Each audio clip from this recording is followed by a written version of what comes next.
Bat, bi, hiru, lau. Bat, bi, hiru, lau, bost. Sei, oinatz. Bat, bi, hiru. Kaixo, arratsaldeon.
Gaur probatu behar dugu, Leicester joan behar dut eta bestela 8 izango dira eta nik emisioa jarri behar dut.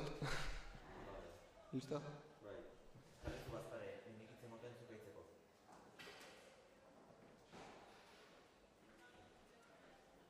Ekoak inbezela izan pixka. Jon, ez zuretza zarea? Bai. Ono ikusiko geha, o...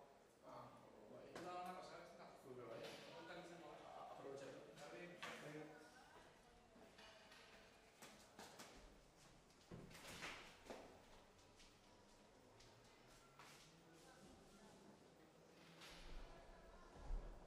Bueno, atxaldean guztioi, uztaileko osoko bilkurari hasiera emango diogu. Ekoa ez dela ez? Ja. Hemen ez den zuten fondokoa, garbi eitzea. Eta horra eitzea ez? Zekina pixkat, fondoa. Hola, megi ez dira.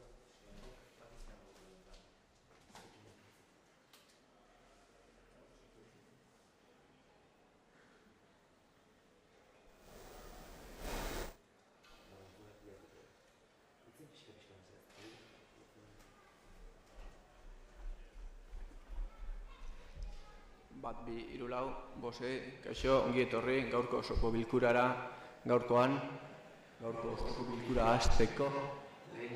Ingo diogu. Talde dazo. Ikuskatu lan dago da, Eta egitena da, hasieran USB jetxi behar dena ez daitzeko.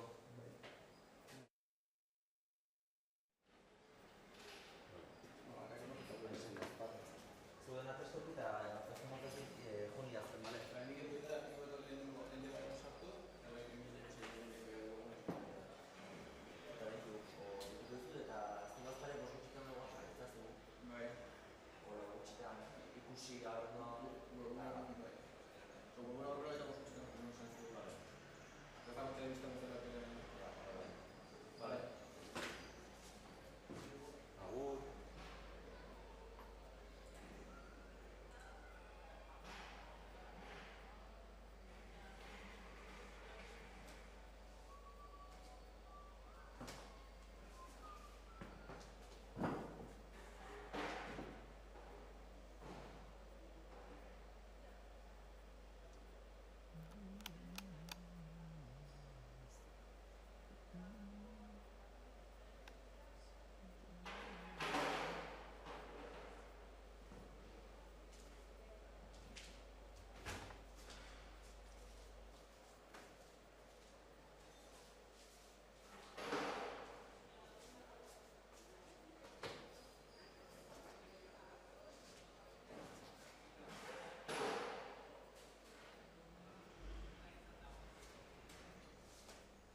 Zerratu nahi, zuen kamaratan ez eta saldu nahi.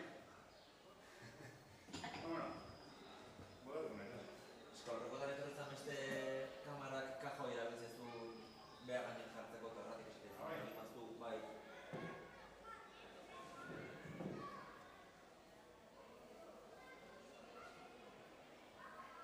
Egia esan ez dela eskui bazten. Bueno, horri jarrita, hemen jarrita. Ja. Esan berritzen. Igual zentratu xo. Bai, bueno, baina, mitxa gara. Burua betare.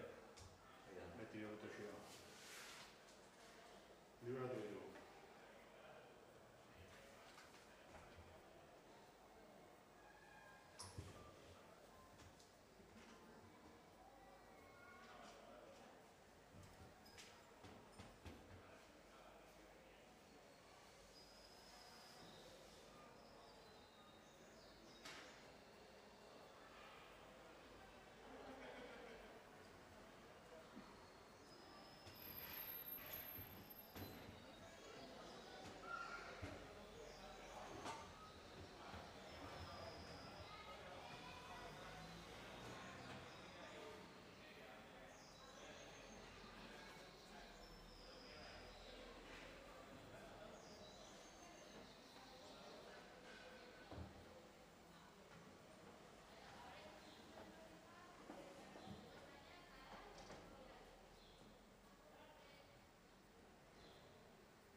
kablia jartzea baina.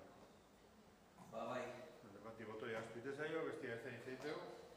Eta ezekina sartzea da. Bai, gainera, bai, alako badaka. Abixoa pasa nien eta esan zuen begiratuko zuela, ez dakit. Ba.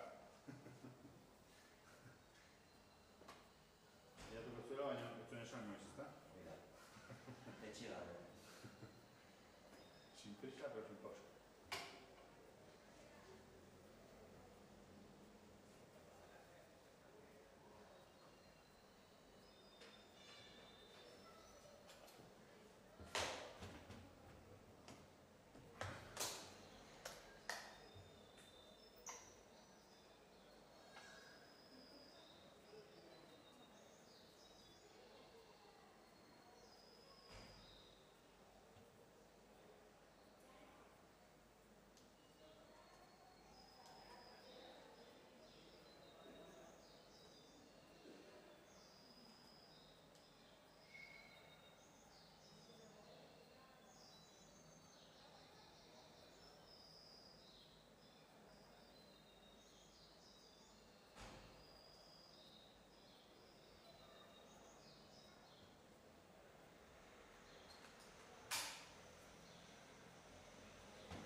Bai. Ondo dago? Bai, bai. Bai. Azuria?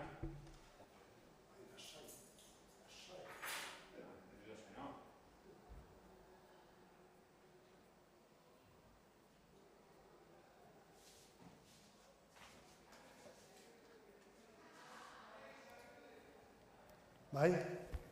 Bai.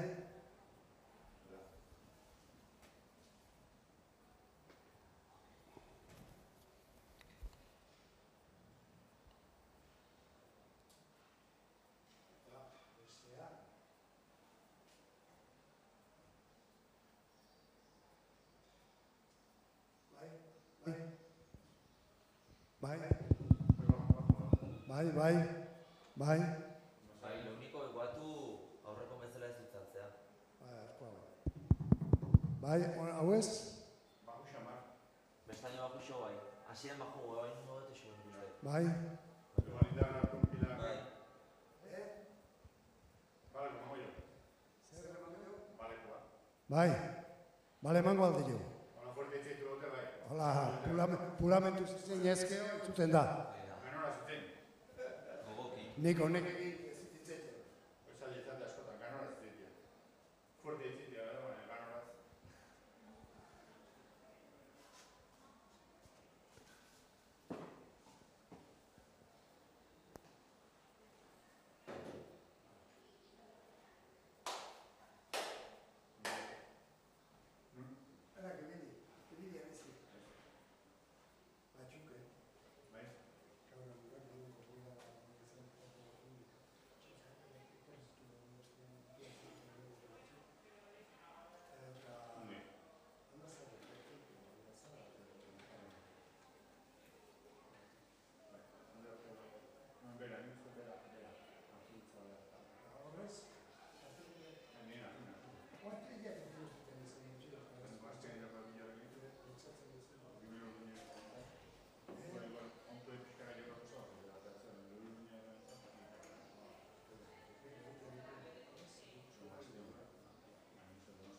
Eta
arratsalde honen hori, ja denbora pasatzaigu, zinegotzi guztik gaude, beraz, Jose Luis, nahi ezunean, hasiera emango diogu osoko bilkurari.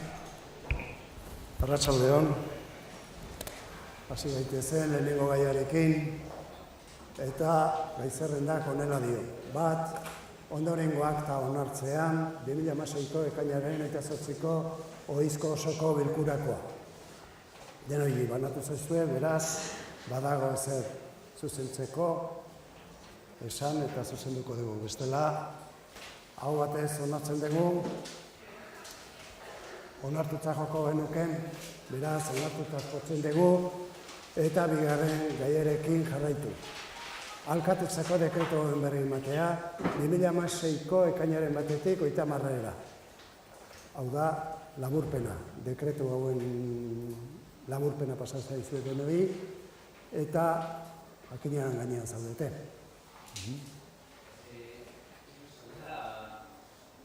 Dekretu baten ingurun, 11-11, dekretua bigarren horrian, aksari jaskaritzakoa da. Aksari 4.000 euroko ordain, 4.000 euro ordaintzea Koldobika Jauregi prozedura jartzen du eta jakineko genuke zer da irakurri dugu eta... Bai, adostu egin zuten aldeek prozeduran, badakizute ze prozeduran, Euskal Herriko plazako prozeduran, azkenean adostasun batea iritsi ziren aldeek guztiak, eta guk frankizia ordaindu behar izan duen. Seguruekoa frankizia, 4.000 euro. Ordaindu zitzaizkion 60.000 euro, eta enpresa Amenabarrek 30.000 eta gainontzeko 30.000 seguruak. Eta hoien frankizia guk ordaindu dugu.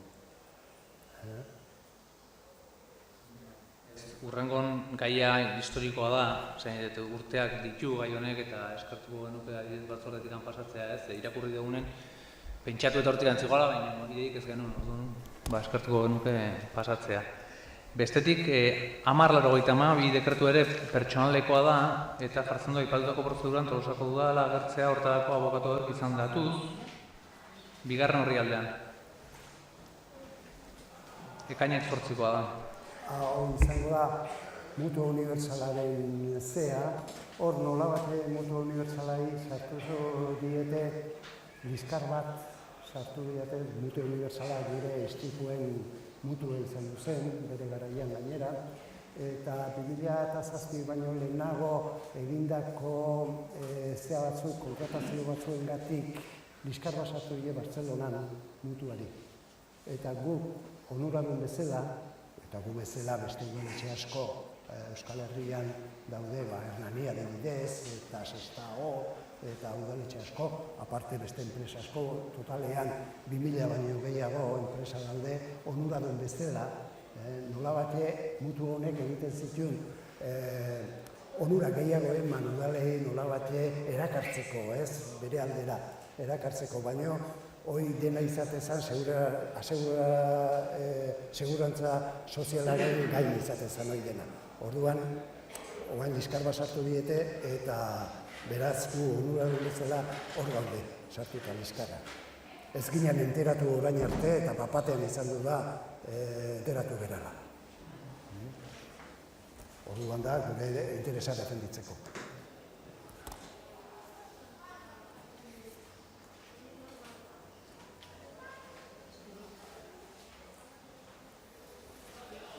Beraz, jakinaren gainean zaudete, eta hirugarren gaiarekin jarraituko genuke, lanpostu zerrendaren aldaketa onartzea, gizarte zerbitzuetako burua. Badakizute honi buruz, hasieran nolabait jubilatu zanean titularra aldatu egin genuela, nolabait behar espezifikoak jarri genituen lanpostua betetzeko, nolabait posgradu bat izatea eta horrelako behar espezifikoak lanpostuari, eta prozesua egin da eta prozesuan bat bakarrik agertu da. Baldintza betetzen zituenak.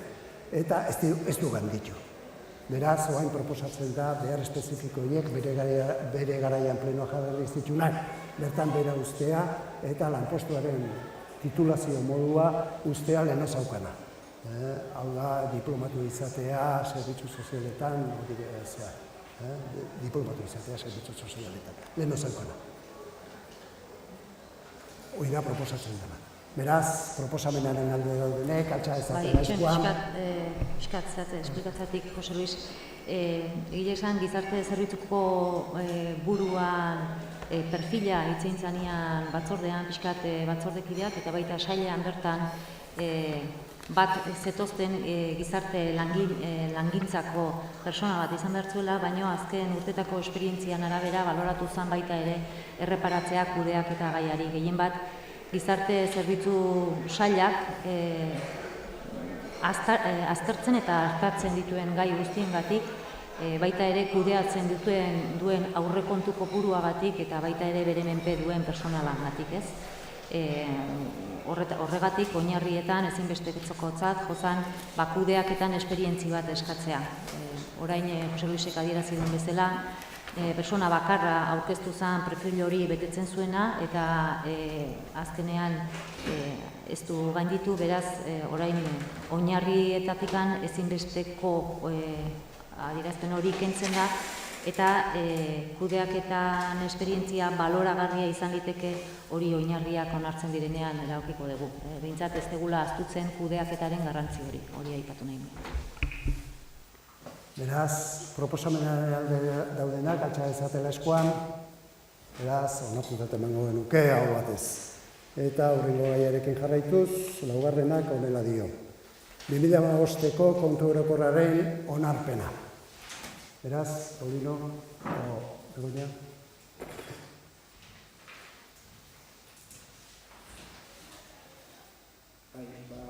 Bere momentuan kontuen batzorde bereziak onartu zituen bere onespena eman zien kontu orokorrei. Egon da jende aurrean, 15ko epean, 15 eguneko epean, zuzen ekainen 29 argitaratu zen, uztailaren 18 arte, ez da alegaziorik izan, eta orduan egoin eskatzen zaio plenoari kontu orokorroiek, 2015ko kontu orokorroiek onartzea. Badago zerbait esatekorik, jarriko genuke bozketara, beraz, proposamenaren alde daudenek, altxa ezatela eskuan, beraz, onartutat emango genuke kontu orokorra, 2015koa.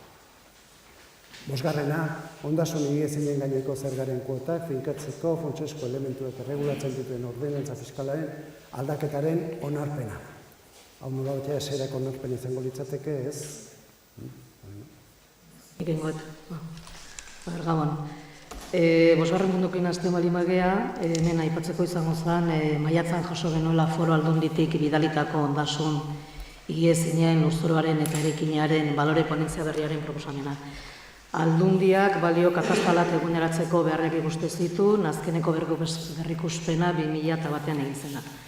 Hasieran jaso genuen udaletxean jasotako proposamena aztertu zanen, teknikoek gehien bat ikustezuna zen homogenizazio falta ikustezala bidalitako proposamenean.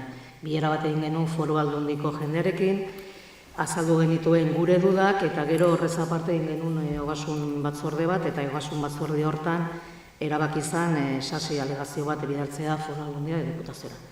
Handik 10 egunera gutxi gora bera erantzun ziguten ontzat hartzen zituztela gure alegazioak, eta horrela adibidez, lortu izan genuna zen, barribidez Nafarroa etorbidea eta Gudari kalea gelditzen ziela pixkat inguruko eremutik kanpo bere tasaziotik nolabait edukitzea, bere inguruko eremuaren tasazio bezala, edo gu pentsatzen genuna zen ona zena. Larramendi auzoan ere, lortu da baita ere bere balioa, Gipuzko Foru Aldunditik proposatutakoa, baina pixkate bajoagoa izatea, pixka kontutan izan da bero kokapena eta orekatua izan dadin bere antzeko dituen eremuarekin. Eta gero idena kontutan hartuta, azkeneko jonden hasten, ogasun batzorde bat Eduki genuen eta ogasun batzorde honetan diktaminatu genuen azan 2016 urtean jaso genuen diru bilketan eguneratutan nolabait bermatu egin behar genula, diru sarrera horiek hurrengo 2017ko aurrekontuak egiteko unen, eta karga tasa edo aplikatuko genituen tipoak izango ziela hurrengoak. Industria eta hirugarren erabilerako lurzoruan dauden hiri ondasunak ehuneko 0,60koa izango zen, eta gainerako hiri ondasunak ediko zuten tipoa izango zen 0,297 edo 79,72. Hori dago ogasun batzordean diktaminatu dena. Beraz, badago ezer esatekorik, bozketara jarriko dugu proposamenaren alde aldenek, atxa ezatela eskuan, beraz, hau batez onartuko genuke, eta hurrengo gaiarekin jarraitu. Eta honek honela dio. 2016 kreditu aldaketarako espedientea, finantza irakortasuna ebaluatzeko txostena, komunikazio udalbatzari. Kreditu aldaketarako 2016 espedientearen onarpena. Hemen ere, kasu honetan, presentatzen duguna edo aurkezten duguna lehen honetan, izango zen hirugarren kreditu aldaketa. Kasu honetan, aurkezten dugun kreditu aldaketa izango zen, lotuta egongo zen 11. gai zerrendan azaltzenan 11. puntuarekin, Euskal Herri plazako hotel jatetxe kafetegi pleguarekin, eta kasu honetan behartuta gaude kreditu aldaketa azaltzea, zeren pleguan azaltzen den dotazio ekonomikoa beti lotuta egon behar du, partida ekonomiko batekin, eta hori da kasu honetan gauzatuko genukena. Horrez aparte, kreditu honetan baita ere sartzen duguna da beste 11.000 euro izango zana, San Juanetan ematen ditugun benerak bukatu izan zian, kristianek ez zeukan benera, eta gero nabaia bukatuta zuenez, egin duguna izan da pixkat lote bat erosi hurrengo bi legialditarako gutxi gurandera. Eta orduan azkenean kreditu aldaketa izango zen osoan 311.000 eurokoa, eta banatuko zen 300.000 lehen aipatu dugun gaiaren zate eta finanziatuko zen gerakinetatik, eta beste 11.000 euro. Horiek finanziatuko zian ordain saritatik, eta izango zen kreditu transferentzia baten bidez. Badago ezer esatekorik, proposamena jarriko dugu bozketara, proposamena alde daudenek, altxa ezatela eskuan, beraz, hau batez onartuko genuke. Eta horrengo gaiarekin jarraituz, honek honela dio, 2016 kreditu aldaketarako espedientea, finantza irakortasuna, ebaluatzeko txostena, komunikazioa udalbatzari. Nola batxe bestearekin lotutako gaia da, eta gai bat bezala izan behar duke hasiera batean, baina bueno. Bai, beti aurrekontua edo kreditu aldaketak egiten dutugunean, egiten dugun komunikazio hau, legeak horrela eskatzen duelako. Kreditu aldaketa honek egiten duena da defizita areagotu, udaletxeren kasuan, berez izaera administratiboa duten erakundeetan. Batez ere, diru zaintzak erakina erabiltzen dugulako. Gastu araua ere, legeak jarritako mugak gainditu egiten du berriro ere, muga baldin bada 100 kasu honetan ja 18 gaude, baino arrazoia berdina da, diru zaintzak erakina erabili izana. Eta, egoera honetan,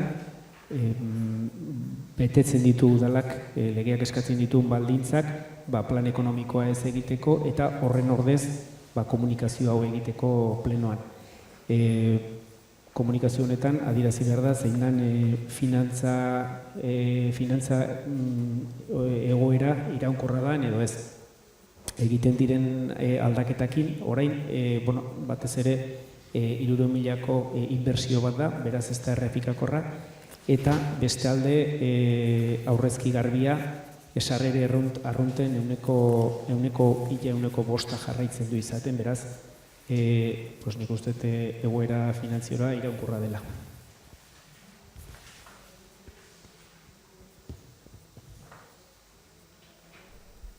Jose Luis, hau komunikazioa da, berez ez da bozkatzen edo? Hau ez, jakiniren gainean geratzen da. Beraz, bukatu balin badago, jakinaren gainean geratzen zerate, eta hurrengo gaiekin jarraitu. Eta hauek igual, hirurak batera igual egingo genituzke, azkenean zer ikusia dutelako hirurak, eta, bueno, nola bate pasa dira gainera beste organoetatik, tolargitik batipat, eta azkenean laburpen beste modura esan proposatzen direnak da pixka bat tolargin egoera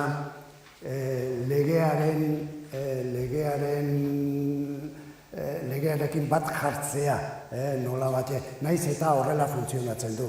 Baina lege aldaketak etorri dira, eta bueno, eskatzen du nola bate, lege aldaketa aldaketa batzuk hartzea, akordio batzuk hartzea, eta batipat gero, nola banatuko diren tolargiren etekinek ere bai regulatzea. Eta hoi egiten da, orain proposatzen diren akordioetan. Lehenengo akordioa izango litzateke, nola baten, Tolargi SL, Tolosako Udalaren berezko baliabidea eta zerbitzu teknikoa izendatzea, hoi izango litzateke, akordio bat.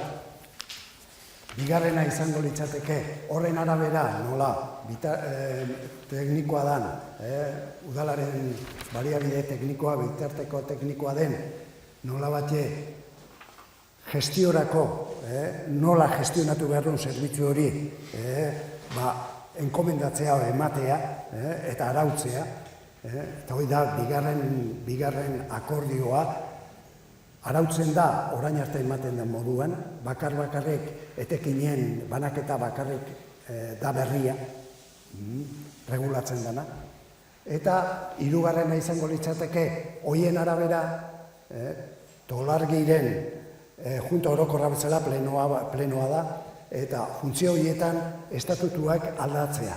Hau da, estatutuak esatea nola bate, ja espreski, tolargi bitarteko, udalaren bitarteko teknikoa dela.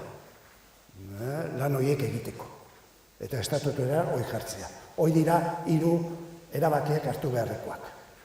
Ordazkazote, testualki 3 pasa dira.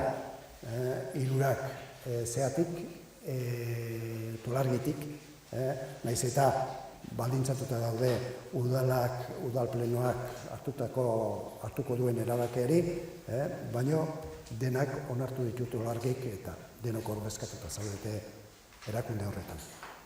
Beraz, jarriko genuke bozketara, proposamenen alde daudenek, altxa dezatela eskuan, beraz, 3 gaiak onartutzat emango genituzke. Eta hurrengo gaiarekin jarraituz, Tolosako 11. da, Tolosako Euskal Herria plaza bat B eraikinean hotel jatetxe kafetegi zerbitzuak esleitzeko kontratazio espedientea onartzea.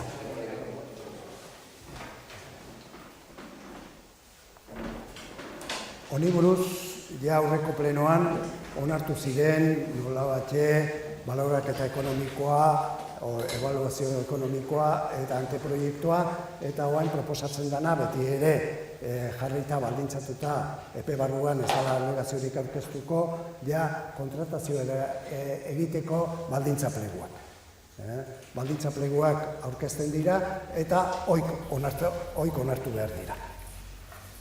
Eta proposamenak hau esaten du. Lehena, onartzea Euskal Herria plaza bat B eraikinean hotel jatetxe kafetegi zerbitzuak esleitzeko oinarri orokorrak.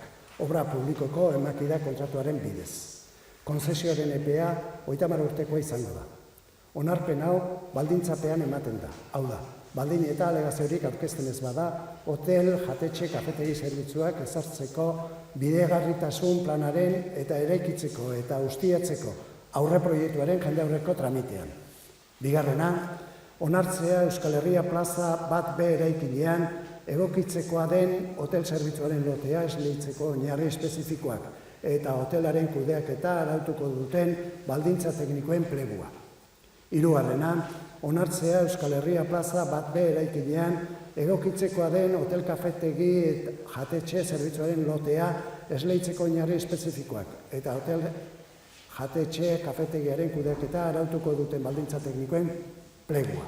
Laugarrena, onartzea Euskal Herria plaza bat eraikinean egokitzekoa den kafetegi jatetxe zerbitzuaren lotea esleitzeko oinarri espezifikoak eta jatetxe kafetegiaren kudeaketa arautuko duten baldintza teknikoen plegua. Bosgarrena, 300.000ko gastua baliatzea 2016ko ekainaren 28an hasierako izaeraz onartu zen kreditu aldaketaren kargura. Kopuru hau udalak eman dezakeen gehieneko diru laguntza da. Hanoek igual ekarriko du kontzeptua aldaketa, baina, hori da, 300.000. Seigarrena, adjudikatzeko prozedurari hasiera ematea eta horretarako lizitazioaren dei egitea duean, estatuko boletin ofizialean, Gipuzkoako aldizkari ofizialean eta kontratatzailearen profilean. Proposamenak aurkezteko epea 52 egunekoa da, iragarki duean argitaratzen denetik zenbatuta. Hau da proposatzen dena. Beraz, zuek esango dezute, zerbait esateko hori baldin baduzue, bestela bozketara jarriko genuke. Bai, gure aldetik amintzat argi daukaguna da, eta argi dagoena da, Tolosak daukan aktibitate volumena ikusita, bai larunbateroko azokak diala, bai azoka berezi, edo ostegutan egoten dian ekitaldi desberdinak diala, bai udazkenean sortzen zaizkigun ekitaldi andana, mordoa diala, izan masakoralak, izan txontxongiloak, izan babarnaren festa, edo gozogileena, edo txuletaren azoka, edo danadalakoak, badu behar bat Tolosak, guain arte, kanpotik antzetuzen horiei lotan gelditzeko eskaintza falta bat agerikoa da, azken urteetan horren jakitun zan udala, eta zentzu horretan mintzat argi zegoen, edo argi genuen denok, aurreko legealdian ere, espazio bat behar genula lotarako ez. 2000 gu alkatezan gaundenen sustatu eta saiatu ginen ere proiektu aurrera ateratzen, arazoa finantziazioa ezan orduan, hau da, hartzaileak egon arren bankuak ateak itxita zituzten eta etzegon inungo aukeraik, bildurra zalako nagusi. Ea oaingoan egoera aldatzen den, gogoratzen naiz ere, garai hartan Euskal Herria plazako etxebizitza gotazionalak, hau da, gaztentzako etxebizitzak sustatu ziala, eta obra horri karga edo eraikinaren karga handienak egotzen zaizkiola, bai teilatua, bai fatxadak minimizatzeko proiektu honen kostea horrek lagundu zuen proiektu hau merketzea, baina hala ere oraindik egoerak ez zuen ahalbidetzen finantziazio iturri bat izatea eta ondorioz etzan ateratzea lortu. Zentzu hortan, proiektu honen garrantzia denok onartzen dugu, gure ustez lote bakar batean eta batzordean hitz egin dugu, hau da, bai hotela eta baita jatetxeak elkarrekin atera barko liake konkursora. Gure ustez elkarrekin zerbitzu eskaintzen da, zerbitzu komplementarioak dira lotakoak eta ostalaritza zerbitzua. Gainea egin diren azterlanak erakusten dute, alkar konpentsatu daitezkeela momentu batzutan batak edo besteak izan ditzazken utxune edo gabezi ekonomikoak. Eta zentzu hortan iruditzen zaigu lote bateratua hobeto dela eta hala defendatu dugu batzordeetan. Baina proiektu daukan garrantzia ikusita eta iruditzen zaigu estrategikoa dela bai herriko garapen edo dinamizazio ekonomikoan lagundu dezakelako, beti ere jendea erakartzen duzun neurrin jendeane konsumitzen du, bertako konsumo, bertako lokal, bertako ostalaritza, bertako denda, bertako azoketan, eta zentzu hortan lagungarria da neurrin eta dinamizatzailea da neurrin, guk alde bozkatuko dugu, nahiz eta nabarmendu lote bakarraren inguruari iruditzen zaigula egokigoa zala, ez?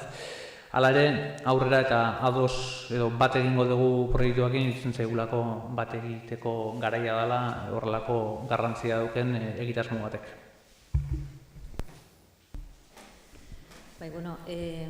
Jose Lusek adierazi duen bezala, aurreko osoko bilkuran Euskal Herri plazan alojamendu kafetegi bat jarri ahal izateko kontzesio espedientea abian jartzen da, eta hori jartzen da oinarrituta merkataritza sailak egiten duen azterketa batean, alojamendu eskari eskaintzaren azterketa horretan, ez? Beraz, guretzako importantea jotzen dugu, egitura garrantzitsua dela uste dugu alojamendu berri baten eskaintza egitea herrian. Beraz, helburua hori da, ostatu zerbitzu bat ematea eta ostatu zerbitzu horrek osagarri bezala du ostalaritza zerbitzua. Horretarako gehien bat ostatu zerbitzu horri lehentasuna eman nahian eta konkurrentzia ahalik eta handiena izan dadin planteatzen da loteak diktamenean Jose Luisek pixka bat adierazi ditun bezala, ezta? Lehenengo lotea ostatua bakarrik esleituko litzateke, hori utzi gelditu ezkero, bigarrengo lote batean hotel jatetxe kafetegia dana osotasunean eskainiko litzateke, eta hirugarrengo lotea, hau da, ostalaritza jarduera bakarrik lotuta egongo litzateke lehenengo lote horren esleipenarekin, ez? Egia da, udalak horrelako jardueretan ez daukala esperientzia handiegirik, planteatu dan bezala da alojamendu eskaintza hori egiteko ahalik eta modu egokienean, teknikariak egin dituzten txostenen arabera, beraz, eta Ibaiek aipatzen zuen helburu horrekin bat etorriaz, emaitza positiboak izaten dituen.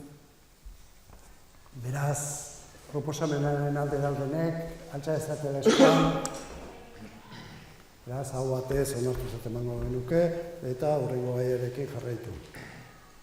Eta honek, honela dio, 12. Tolosako udalerrian kaleko salbenta arautzen duen ordenantzaren aldaketa.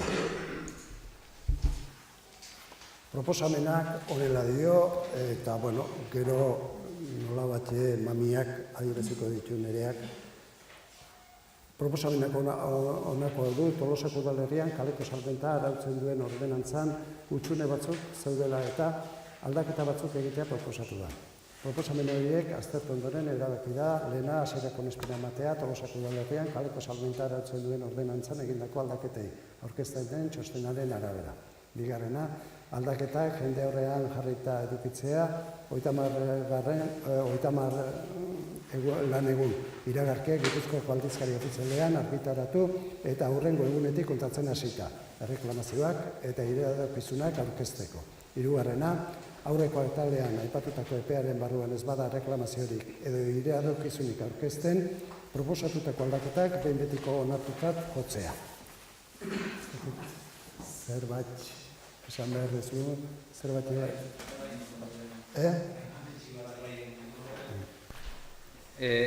Gaur hemen aurkezten dana gutzako tramite gutxi bat dirudina, azken finean ordenantza edo kaleko salmenta arautzen duen ordenantzaren aldaketa puntual badana, eta hau batez onartuko duguna, badirudi gauza oso sinplea da, launatzen ezagola ezer, baino nik bai nahiko nuke honen atzean dagoen lan itzela azpimarratu.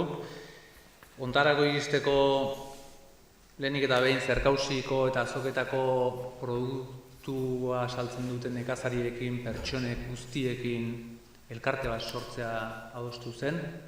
Elkartea sortzearen eta elkarte baten beharra azpimarratze eta egote horren bidez lortu zen beraien ahots bakar batez hitzeiteko elkartea garatzea. Ondoren ordenantza honetan adostu dian aldaketak beraiekin batera konpartitu ziren. Kriston lana eginda, azkeneko urtean Tolosako azokaren dinamizazioan, hor daukagu larun batetan jartzen den sukaldatzeko postu hori ere hor dago, eta lan guzti horren ardura nagusiki azoken dinamizazioa eraman duen pertsona batek du, eta azkeneko 3-4 urteetan buru berarri lan egin duna bere maitasun guztiakin, bera Arrate Iturbe da, eta gure aldetik eskertzai bihotzekoena, sentikorrena, Kriston lana egin du. Eta bere ondorioa gaur guri esku altxaz onartuko dugu, baina hemen atzean izugarrezko lana dago, izugarrezko maitasunakin egin duen lana Gutzako eta Tolosan altxor badan azoka horren dinamizazioan, modernizazioan, garapenean eta erakargarri egite horren bide horretan. Kriston lan indartsua egin du Gutzako eskartu egin behar da berari egin du lan guztioi, eta eskartzea dagokit jo nintzaigulako, eta netzako arduraz, penaz ikusten dut, jo nintzana, arduraz ere, horrelako pertsona bat eta horrelako perfila daukan pertsona bat topatzea ezalako bat erresa. Eta zentzu hortan arduraz bai ikusten dut, postu hori momentu honetan umezurtz dago, eta bildurra ematen dit, horrelako pertsona bat topatzea ezalako erresa, ez? Orduan zentzu hortan egin duen lan guztia hemen publikoan eskertu, sator lan eta sukaldeko lan asko egin du, ikusten da ez dan asko, baina gero gauza txikitan nabaritzen dana, eta eskertza dugu eta arduraz ikusten dugu postu horren kudeak eta dinamizazioa nork hartuko duen eta bete behar dela jakite horri, nola erantzungo zaion ikustea, ez? Esan bezala pena bada beste udalerri baten eta beste azoka baten dinamizaziora jundalako eta lastima bada, baina hemendik amintzat gure eskertza adierazi arrateri. Beraz, proposamena.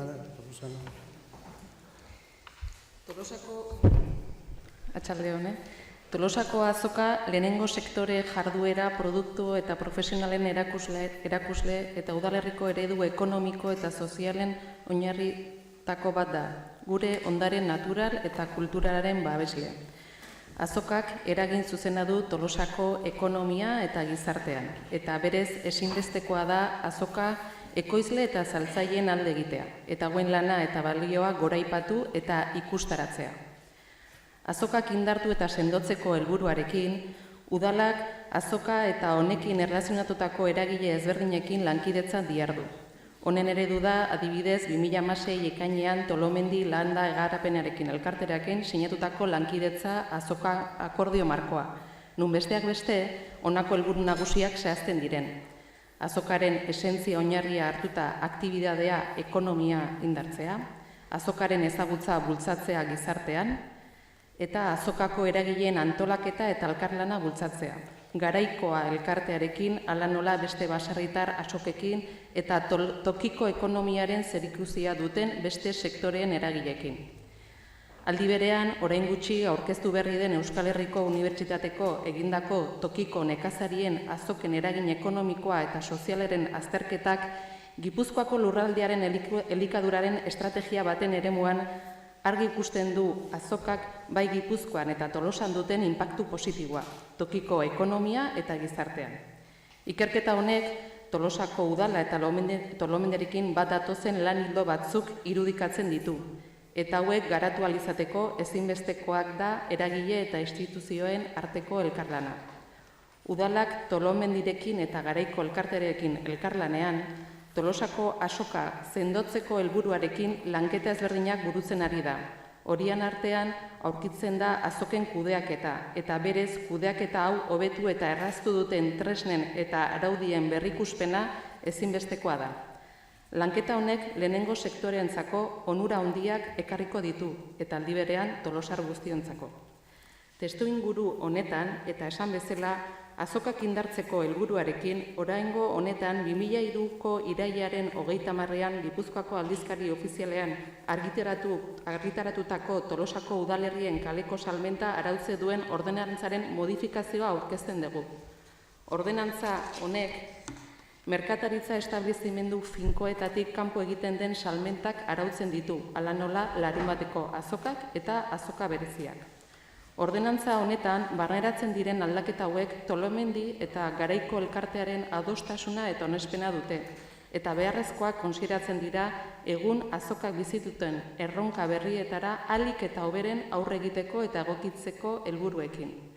Ordenantza honetan barneratutako aldaketak zerkausi, atadi eta berdura plazako merkatuei dagokie, hau da, bigarren eraskinean barneratutako edukiei. Aldaketa nagusiak honakoak dira. Lehendabizi ordutegia dagokienean.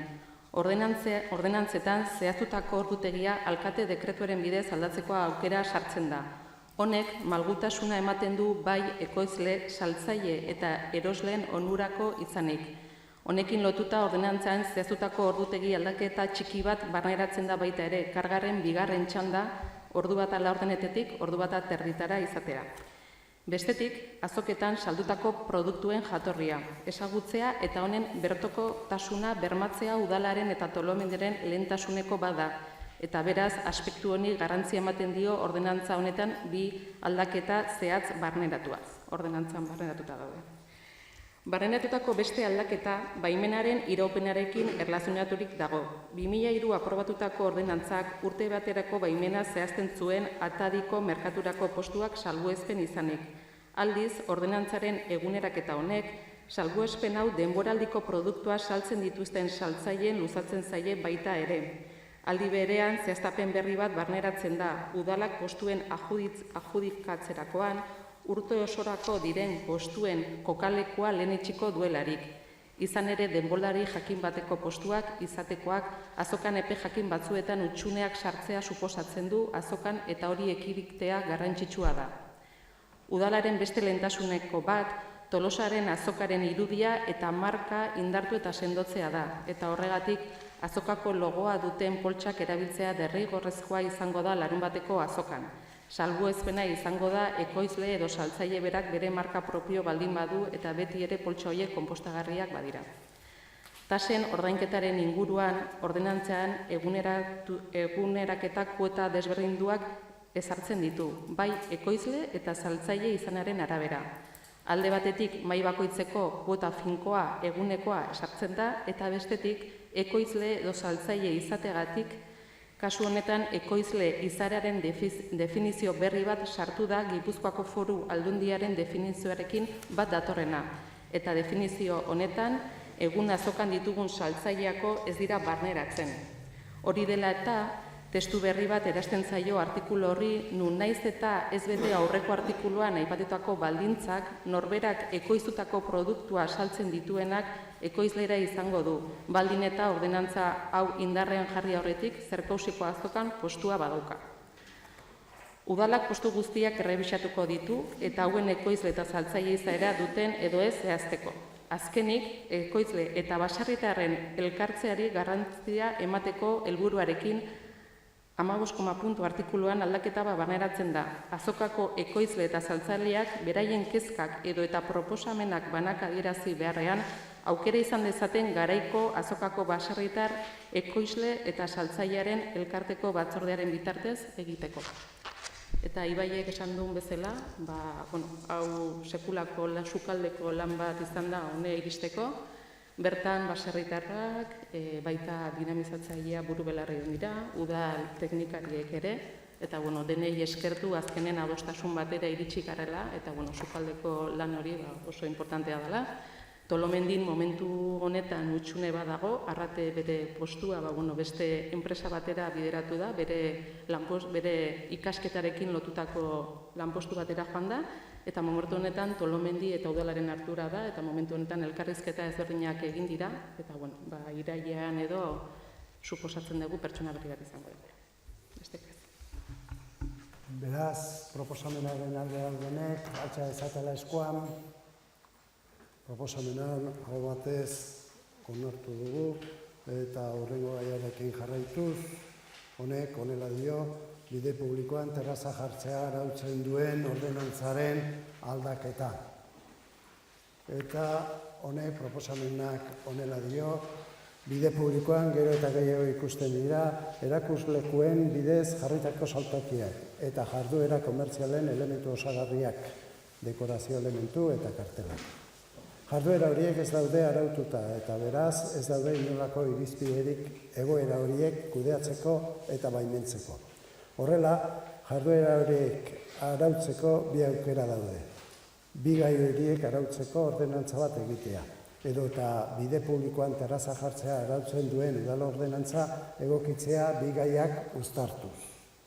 Ikusita beste udal batzuetan egindako arautegiak, komenigarriagoa ikusten da bide publikoan terraza jartzea arautzen duen udal ordenantza aldatzea, izan ere ez du zentzu handirik bi ordenantza izatea lurzoru publikoen okupazioari buruz.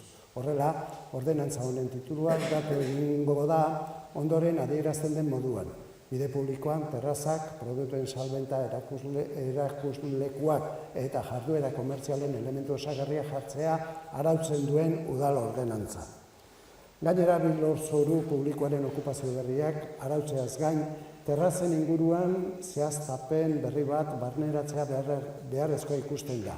Udalak bide publikoan antolatutako ekimen konkretuetan okupazio baimena errebisiatzeko aukera, larunbetateko azokak, festak eta bar.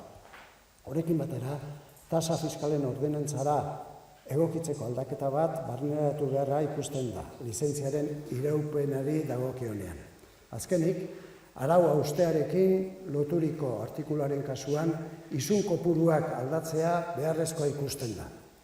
Gaia, aztertu ondoren, erabaki da. Lehena, hasierako onespena ematea bide publikoan taraza jartzea arautzen duen ordenantzan egindako aldaketei.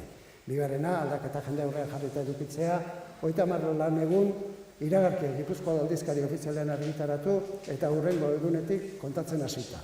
Erreklamazioak eta iradokizunak aurkezteko.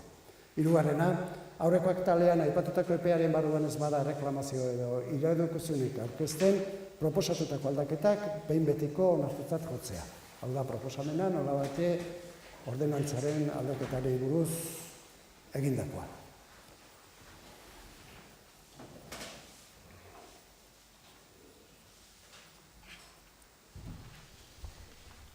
2011ko ekaina 8 Gipuzkoako aldizkari ofizialean bide publikoan terraza jartzea arautze duen udala ordenantza argitaratu zen. Orain 5 urte pasa eta gero, espazio publikoaren erlazionatutako behar berriak identifikatzen dira udalerrian, eta hori dela eta ordenantza honen modifikazioa egiten da. Eta zeintzuk dira behar berri hauek, eta zer bilatzen du udalak ordenantza aldaketa honekin? Tolosar guztiok eta bisitariak disfrutatzeko duten udalerri atsegin eta eroso bat izatea, bai aisiarako, erosketarako eta udalerrian antolatzen diren beste elkitaldi askotako. Helburu hau lehentasunezkoa da eta honela isladatzen da baita ere udalak Tolosanko merkataritza, ostalaritza eta zerbitzu elkartearekin 2016ko martxoan sinatutako lehankidentza akordio markoaren barnean. Bai Tolosar, bisitari eta herriko merkatari eta ostalarientzako ezinbestekoa da kale atsegin eta txukunak izatea. Pasiatzeko erakargarriak dienak eta berez Tolosan bide publikoa antolatu eta garbi bat bermatu duen lanketan dihardu udalak. Bide publikoak erronka berria dakartza eta hauei aurre egiteko planteatzen da bide publikoen terraza jartzea arautze duen udal ordenantza honen modifikazioa. Ezan bezala guztion onurako eta nola ez Tolosako garapen ekonomikoa eta sozialaren bidean. Testu inguru honetan eta azkeneko helburu hauek buruan izan da ordenantza hau aldatzea erabakitzen da, eta zehazki ondorengo arrazoi nagusiengatik egun bide publikoan gero eta gehiago ikusten dira erakusleen bidez jarritako saltokiak eta jarduera komertziaren elementu osagarriak, dekorazio elementuak eta kartelak, jarduera horiek ez daude arautua eta berez ez daude inolako irizpiderik egoera horiei kudeatzeko eta baimentzeko. Hemen onartzen dugun ordenantza hau, gero ordenantza fiskaletan bai aldaketa bat izango ditu, eta hori batzordean aipatu genduen bezala, merkataritza azoken turismo batzordea proposamena ingo dio ogasun batzordera, gerora ja plenora ekartzeko urrian.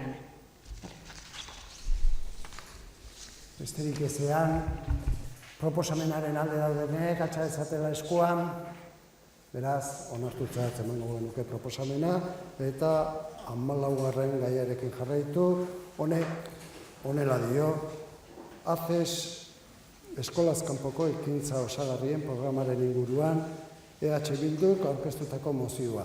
Honi buruz, esan nolabatxe alternatiboa ere aurkeztu dela, beraz, beti bezala irakurriko dugu lehenbizi aurkeztutako mozioa, gero irakurriko dugu alternatiboa, parte hartzeak, alternatiboa jarriko dugu bozketara, alternatiboa ateratzen baldin bada, beste mozioa bertan bera uzten da. Beti bezala, betiko jarrera. Orduan, hasiko naiz, oinarrizko lehenengo mozioa, EH Bilduk aurkeztutakoa honela dio. ACES programetan murrizketarik ez. ACES eskolaz kanpoko ekintza osagarrien programa duela 20 urte sortu zen lan arazo batzuei irtenbidea bilatze aldera eta aurten poderioz bilakaera handia izan du ikastetxeen behar izan pedagogiko batzuei konponbidea eskaini baitie. Egun, ikastetxe publiko askotan ezarrita dago eta eskolaz kanpoko ekintza ugari posible egiten ditu. Horien artean, liburutegi zerbitzua edo eta arlo artistikoaren loturiko ekintzak aipa daitezke.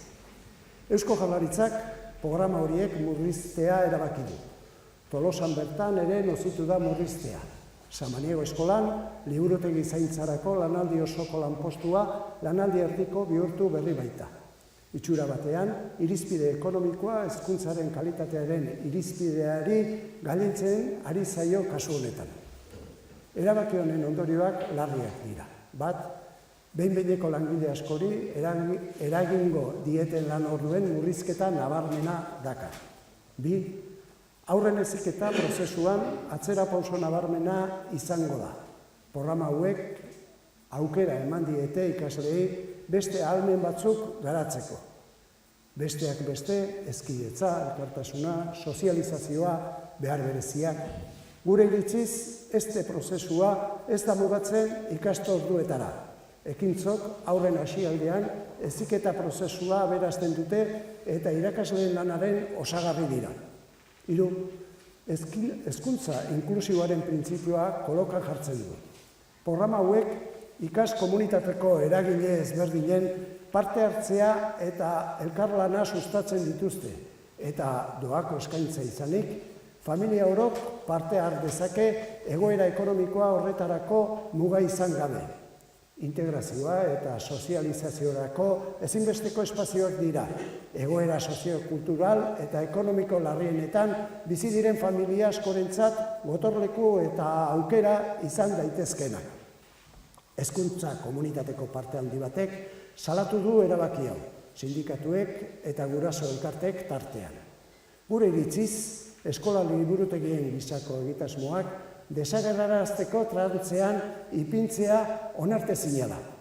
Kulturari, jakintzari, hizkuntzari edota identitatearen eraikuntzari ateak isteak atzerapauso nabarmena dakar ikasleen garapen prozesuan eta ondorioz gizartearen eraikuntzan. Hau guztia kontuan izanik, Eusko Jaurlaritzako Hezkuntza Sailari eskatzen diegu. Bat, ez bezala programa hau bere horretan ezabatu eta errapara diezaiela ezabatzeak eragiten dituen albo kaltei. Bi, eskain ditzala alternatiba egokiak.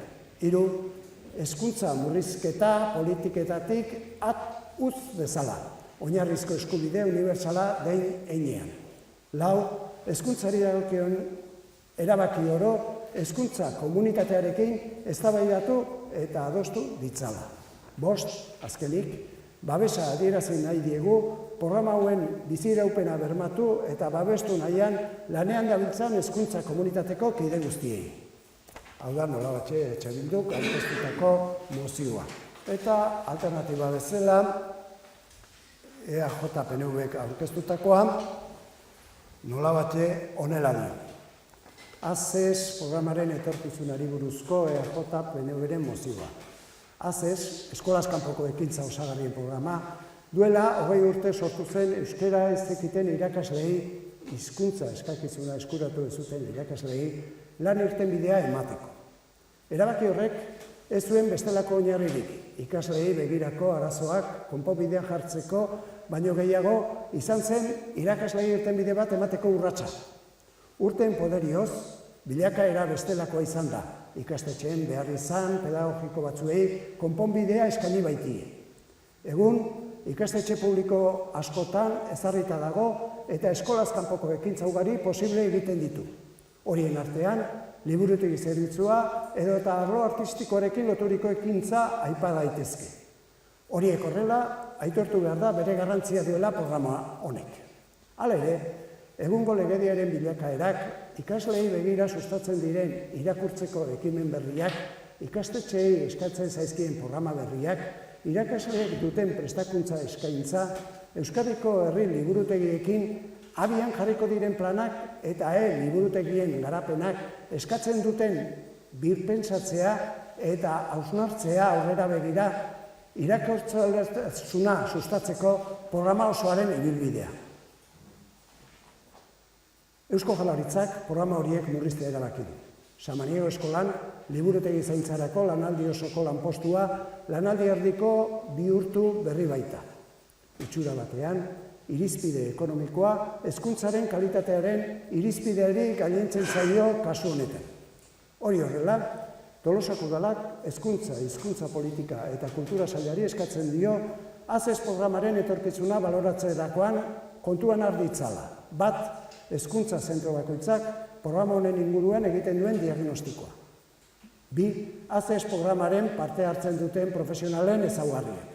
Hiru, ACES programa egokitzen joango bada, transizio bide bat jorratu behar dela beti ere hezkuntza komunitatearen premiak asebetez eta inolaz ere ez hezkuntza defizita sortu gabe. Azken helburua delako, irakurtzaletasuna indartzea eta beste zenbait programen helburuak mantentzea edo indartzea. Hezkidetza, elkartasuna, sozializazioa, behar bereziak dituztenei arreta eskaintzea eta bar. EAJPNVk aurkeztutako mozioa.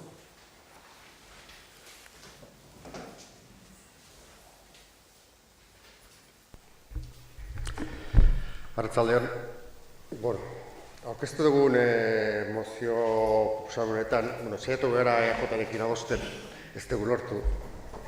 Ikuspegi desberdina daukagu itxura batian egoeraren jatorriaz eta diagnosiaz, eta ez da posible izan, eta ulertzen dugu neurri batian, hain zuzen ere gobernuan daude, gobernatzen ari dira, eta erabaki horiek beren alderdiak galtzea dira, eta normalaren barruan sartzen da, beste zegabe. Egia esan azte programa berezia da jatorri kuriosoak, alegia irakaskuntza sisteman zuden irakaslei zera laboral bat emateko sortu zen. Dena den gerora, ondorio positiboak izan ditu hezkuntzan, oso programa eskoletan, eskola publikotan oso programa maitea da, nolabait hezkuntzan osagarri diren hainbat ekintza eta ekimen eta matematika, fisika eta kimika eta haratago jakintzak eta persona azteko modu bate baten duelako, bai liburutegi programan bidez, bai arte plastiko eta beste hainbat ekimenen bidez, zabaldu duelako, ez? Eta hori bereziki interesgarria da eskola publikoan, hainbat familietan, batez ere krisi ekonomiko egoera bizi garen honetan, eman die horien seme-alabei aukera sakontzeko bere hezkuntza prozesuan ez bakarrik jakintza formalean, ez bakarrik jakintza kurrikularrean, baita, hemen esaten bezala pozioan, elkartasunean, ezikitzan, sozializazioa eta beste hainbat aspektu lantzen direlako programa horren bidez. Eta itxura batean, arrazoi ekonomikoak medio, Jaurlaritzako hezkuntza sailak programa hori murrizteko bidea hartu du. Eta bidea ez da plazak desagertu zartu, baizik eta plazak bukatzen direnean, irakasle garai batean euskaldun duet ziren irakasle haiek jubilatzen direnean edo plazak ez dira berritzen, edo plazak lanaldi osokoak direnean larardi erdiko bihurtzen dira. Hori gertatu berri da Samanigon, kezka daukate hori zizitutan ere aton urtean gertadakiekela ze liburutegiaren ardura duen pertsona jardualdi osoan dago eta aton urtean jubilatu egiten da, eta ez dakite gerora ze gertatuko da. Eta testu inguru horretan aurkezten dugu mozioa, irutzegulako hezkuntza, hau da, gizarte honen jakintza, gizarte honen etorkizuna, nolabait faktore ekonomikotik kanpo egon behar dela, ez direla murrizketak egon beharretan, inbertsioen behar da, inbertitu behar da, diru gastatu behar da. Gertatzen azken urteotan, jakintzaren inbertsioaren gutxiagotzea ikusten nahi gehala, Eusko Jaurlaritzan, ez dago bakarrik. Eta garapenen esaterako azken urteotan inbertsioak ere jetxin dira. Eta jetxin da EAen, ikerketa garapenean inbertitzen den barne produktu gordinarekiko inbertitzen den diruaren kopurua. Eta hori arte egoten politika baten kontrako politika izan da, azkeneko lagurtean ez da, hori arte ikusten dituta geudena. Igual paradigma aldaketa baten aurrean gauden ez da, hainbat planteamendutan. Hortaz, horretik aurkeztu dugu mozio hau. EAJren mozioa gure ikuspegitik ez dio heltzen muinari. Gaina asko zentratzen da liburutegien kasuan, eta ez da liburutegien kasua aztertzen ari geran kasu bakarra. ACES programak ez dira bakarrik liburutegi eragiten, beste bat jarduerei ere eragiten die. Eta, EAJaren mozioaren kontra egingo du, gure arduan ezabozkotuko, Olako prozedura, ez zabaitzen gure dutzen EAJaren mozioa nahikoa kontundentea dela, eta nahikoa sendotasunez aldarrikatzen dituela Tolosan eskola publikoak dituen beharren defentsa.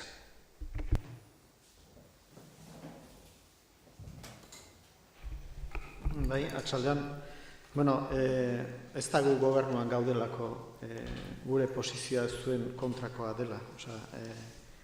Hemen guk planteatzen gure proposamen honetan esaten duguna da, guk AFEX bera ez dugu zalantzan jartzen, guk esaten duguna da, baloratu behar dela. Bera, baloratu, 20 urte ez dira alperrik pasa.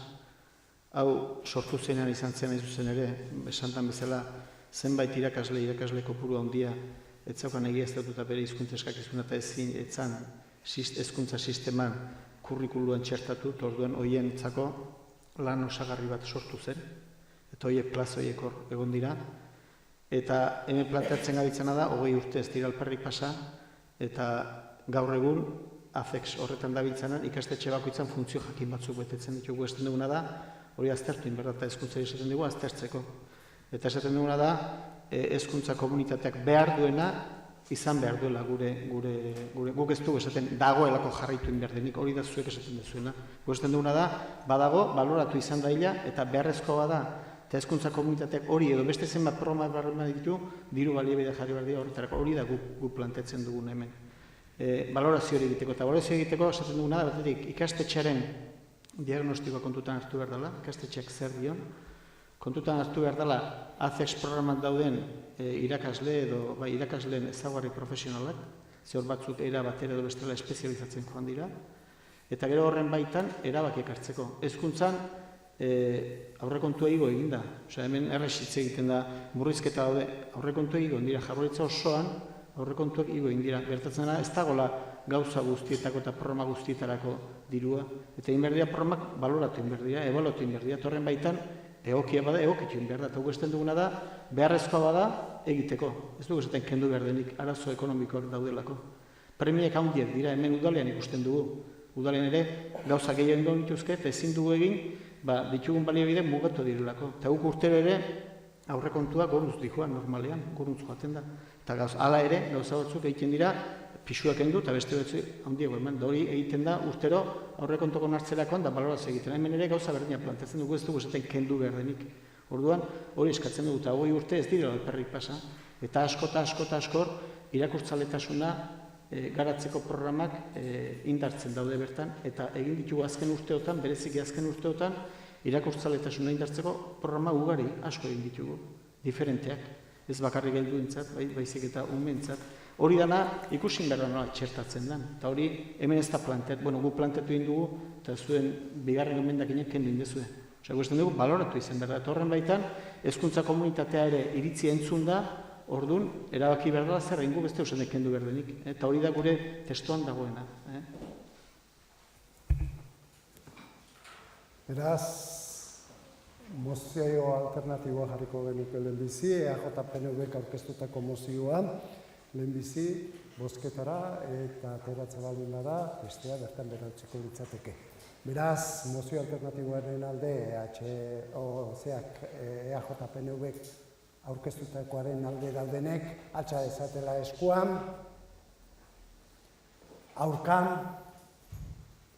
beraz, mozioa onartuzatzen emango genuke, eta bestea bertan berautzi, eta hurrengo gaiarekin jarraitu, honek 15garrenak dio.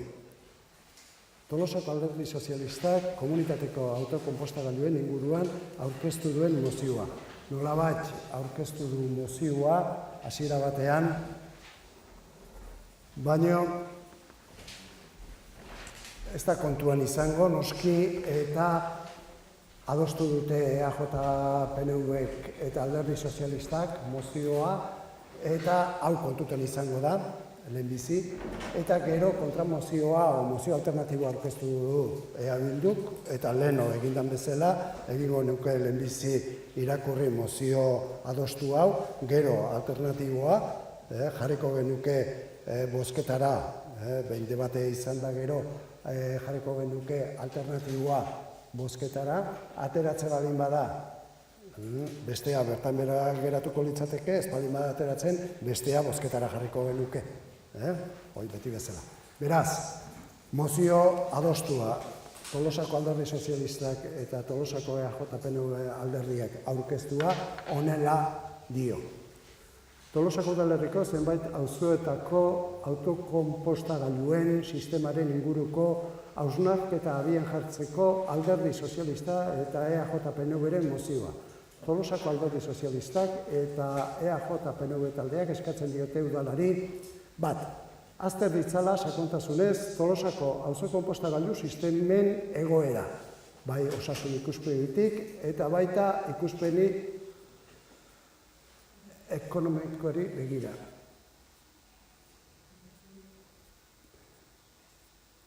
Erabilera eta eraginkortasuna. Bi, auzokonpostagailu sistema horren azterketak ematen dituen ondorioak jaso ondoren, udalak guzti horiek mahai gainean gaineratu ditzala, ondorio horiek eztabaidatuak eta partekatuak izan daitezen. Hiru, horren baitan, udalak arditzala hartu beharreko erabakiak zaborren kudeaketa egokia burutu ahal izateko. Hau da nola batue aurkeztu den mozioa eta mozio alternatiboak EH Bilduk aurkeztutakoa honela dio. Auto eta auzokonpostaz etorkizu jasangarri baten alde. Hondakinen kudeaketa eta gestioa azken urteetan gatazka iturri bilakatu da Gipuzkoan. Gure gizartearen isla da sortzen dugun hondakinen kopurua, eta zentzu horretan gure gizartearen geroratzearekin erabat lotua dago. Geroz eta gehiago birtziklatu orduan eta gizarte orekatuagoa eta jasangarriagoa eraikitzen dugu. Bide horretan, hondakin organikoaren gainean konpostajea bezalako teknikak leku desberdinetan zabaldu dira. Zakarpolsako frakzio zati importanteena izan da egoki kudeatuta erabat birtziklagarria baita. Hondakin organikoa konpost bilakatzen da eta horretarako dagokion tratamentu eta zaintza behar ditu. Tolosan, horren sustapenari begira, autokonposta garatu da azken urte luzeetan, zeinaren bidez, lursail bat duten norbanako familia unitateek beren hondakin organikoa kudeatu duten. Hurrengo pausua, lurzatirik izan ez eta frazio organikoa kudeatu nahi zuten familiei auzokonposta egiteko aukera zabaltzea izan zen. Bi aukera hauen bidez, hondakina sorgunean bertan kudeatzen da. CO2 isurketak mugatzen garraiatu behar ez delako, tratamentu gastuak mugatzen. Konpostaje plantara eraman behar ez delako eta kontzientziazioan lan egiten. Parte hartzen duten familiek, sortzen dutena ongarren nola bilakatzen den ikusten dutelako. Hau guztiek kontutan hartuta, Tolosako udalak ondorengoa adosten du. Auzokonpostagailuen mantenu ardura udalarena den neurrian, hauen mantenua, kandaduak, egotea, txukun mantentzea, bermatuko du udalak. Auzokonposta hobetzen jarraitzeko, ikerketa bat burutuko du udalak, auzokonpostan parte hartzen duten familien jarrera ezagutu eta bataz beste sortzen duten hondakin kopuruaren informazio izateko besteak beste. Herritarrek horrelako kudeaketa sistemen alde pausoak ematen jarraitzeko, kanpaina bat abiaraziko du udalak eta hala eskatuta auzune berrietara zabalduko du auzokonposta. Tolosako udala sistema hobetzen jarraitzeko konpromisoa hartzen du. Eta hau parte hartzaileekin batera garatuko duela hitz ematen du. Tolosako udala ahalik eta gehien birzikartzearen alde eta ahalik eta kalitate gehieneko frazioak biltzearen alde lan egingo du. Tolosan garko gunez. Bueno, hau da nolabaki EH Bilduk aurkeztutako mozioa. Beraz, debatean, baldin baduzue, zuek zer. Kaixo, arratsalde guztioi. Bueno, esate baterako, adostutako mozioa jendearen kexen ondorioz dator eta guk azkenen eskatzen duguna dela ondorioa ikerketa bat egitea jendearen kexen aurrean, kexa gehienak ziren usaina, eltxoak, arratoiak, autokonpostagailuren egoera oso txarra dagoela eta horien aurrean ikerketa bat egin behar dugu eta gero ikerketa horren ondorioak mahai gainean jarri eta gero erabaki batzuk hartu. Hori bakarrik. Bueno, arratsaldeon. Lehenik eta behin, Tolosako agrupación de Tolosa del PSOE, Kristianek aurkezturiko oinarrizko mozioa, ondoren erretiratu izan dena, EAJ-rekin batea adostu dutenanen sartu dutelako, baina irakurri nahiko nuke pleno hontara lehenik eta behin aurkeztu zen mozioa. Eta horrela dira. Tolosako alderdi sozialistak, Amarotz, Agiri, Zabalarta eta Larramendin dauden komunitateko autokonpostagailuak epe oso laburrean kentzea eskatzen dugu arrazoi hauengatik. Erabilera urria, sortzen den konpostaren erabilpen balio eskasa, mantentzen lan kostu altua eta bere osasun gaiztasunagatik. Usain oso txarra eta eltxo eta beste insektuen ugaripena udako temperatura handiengatik sortzen ditu. Ondoren gaztelera zago eta amaitzen du Tolosa, julio del 2016, Grupo Municipal PSE, Cristian Fernández, Susin. Hau da mozioaren oinarria, gero udala EAJak edo udal gobernuak PSE-ekin batea adostu dute beste bat eta idazkaria Jose Luisek irakurri du hori. Honen aurrean guk mozio alternatiboa aurkezten dugu eta kurioso iruditzen zaigu, ezta? Bihar errausgailua egiteko baldintza pliegoak onartuko diren egunean, hau da, 35 urtez, Gipuzkoarrak azpiegitura erraldoira zorrek izugarri baten aurrean hipotekatu gaituzten obran baldintza pliegoak onartuko diren bezperan, auzo konposta kentzeko oinarrizko mozio hau aurkeztea PSek, ezta? Kasualidade, Asensio, momentu honetan, errausgailuaren bultzatzaile nagusi bilakatu den pertsonak, Tolosako udaleko zinegotzioi nahiko arro aldarrikatzen nahi dena azpiegitura hau eta honen beharra, errausgailuari ingurumen zentro deitzen dio, ez? Gure ustez ingurumen zentro deitzea errausgailu bati oximoron bat da, hau da arma inteligenteak edo inteligentzia militarra bezala, imposible bat, kontrasentido bat zentzuan bertan. Halare, mozionen arrazoia eta oinarrizko mozioaren arrazoia ezakit ezotedan izango errausgailuari, monstruari jaten emateko. Nahikoa ez daukanez, jaten emabartzaio bere eltzak eta bere labeak asetzeko, ezta? Eta zentzu hortan, kuriosoa da, PSek ez ditulako ez da formak zaintzen. Urrengo izango da birzikalatzearen kontra agertzen zatela, ze errausgailuak dena irentsi behar du eta behar du zer erre. Nahiz dagoen dikan ez ikustuen esan zer egingo dan bertan ateatzen diran loiekin.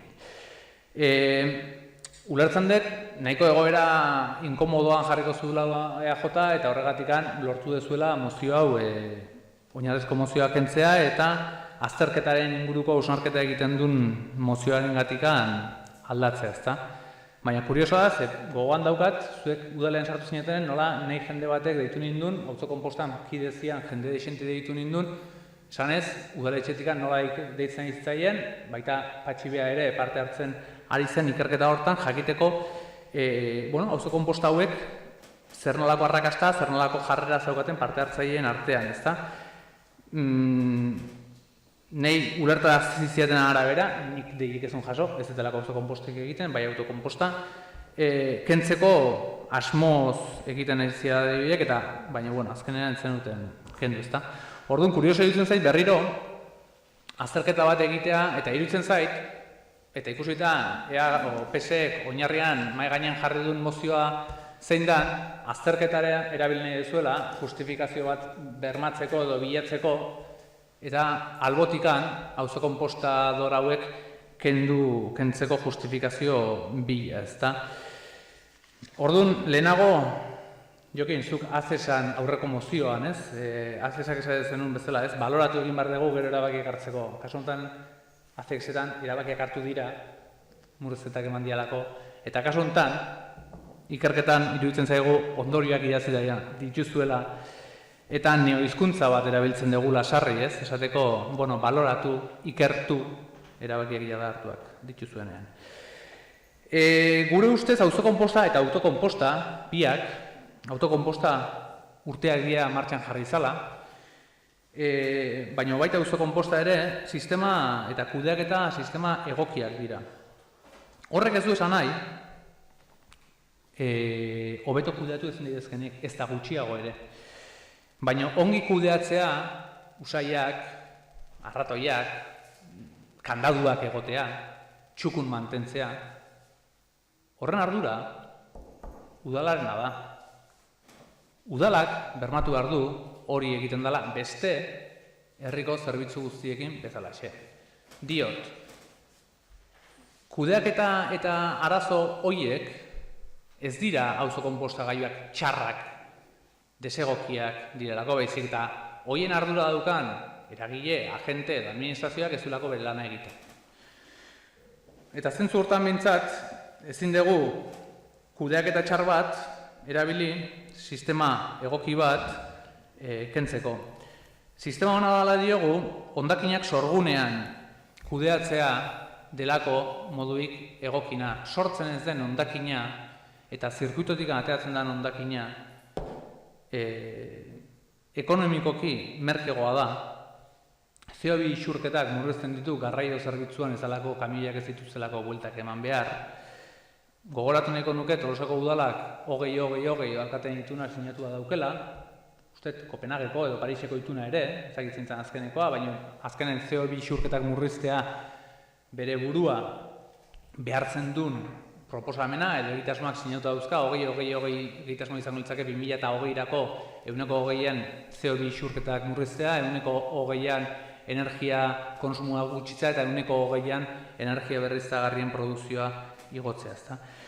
Beraz, auzokonpostak eta autokonpostak hondakinak sorgunean kudeatzen ditu, gastu ekonomikoa murrizten du, ez dugulako garraioa ordaindu behar, ez dalako tratamendu kudeak eta gastuak ordaindu behar, ez diralako tonako 75-80 euroak ordaindu behar, CO2 isurketak murrizten laguntzen du garraioak eta bertan kudeatzen dalako, kontzientzia sortzen du, importantea, eta noski izango dula zer hobetu, denak dauka zer hobetu. Eta gure ustez, ikerketa egitekotan horretara bidetu behar da. Hau da, nola egokia dan sistema bat hobetzen dugu egokiago izan dadin. Eta gure ustez, era berean, eskaerak dauden neurrian, aldezarrean badagolako eskaera, horrelakoak jartzeko proposamena ere aztertzea eskatuko genuke. Geroz eta birziklatze tasa handiagoak izan, geroz eta frakzio kalitate hobeagokoak izan, ordun eta etorkizun orekatuago eta etorkizun hobeago bat ere izan egalako guretzako, gure ondorengoentzako eta gure ardura dalako gizarte bezala, norbanako bezala daukaguna. Gure ustez, eta berriro diogu, PSek eta EAJak adostu dezuen irtenbide, erdibideko irtenbidea luzera begirako eta ikerketa bat garatzea eskatzen dunak ondorioak jada idatzia ditu eta PSek eskatzen duen bezala ala braba auzokonpostaren defenestrazioa edo likidazioa izango litzake. Koste ekonomikoak diozu, Kristian, koste ekonomikoak lorezaintza zerbitzuak kudeatzen du pliegutan, balditza pliegutan, ala da golako, orduan zerbitzuaren truke barneratuta dago kudeaketan, beraz, koste ekonomikoena beste zerbitzuak ematen dian bezala, edo kasu honetan loreen edo jardinen mantenuan barne bilduta dagoen kudeaketa bada. Usaia, zikina, hori guztia, ulertzen dut udal gobernu eta PSek eta EAJ daukazuen akordio horren baitan, zuen ardura da. Hau da, gobernua duzuen kideon ardura da hori ez da gertatu bermatzea. Zuen ardura da, orduan ez zuen ezeginak edo zuen egiten zituzuen etxeko lanak ez bestei ardura bota. Orduan, nahi, zintzoki iruditzen zait ondo idatzi dezuela, ze hemen argita garbi erakusten dezu zer nahi dezuen. Erre, dena erre. Dena, kasi lehiotik botatzeakin hondakinak egokiago litzak, ezta. Orduan, iruditzen zaigu mozio hau eta jarrera hau iraganekoa dela, errausgailua bezalaxe. Eta bestalde,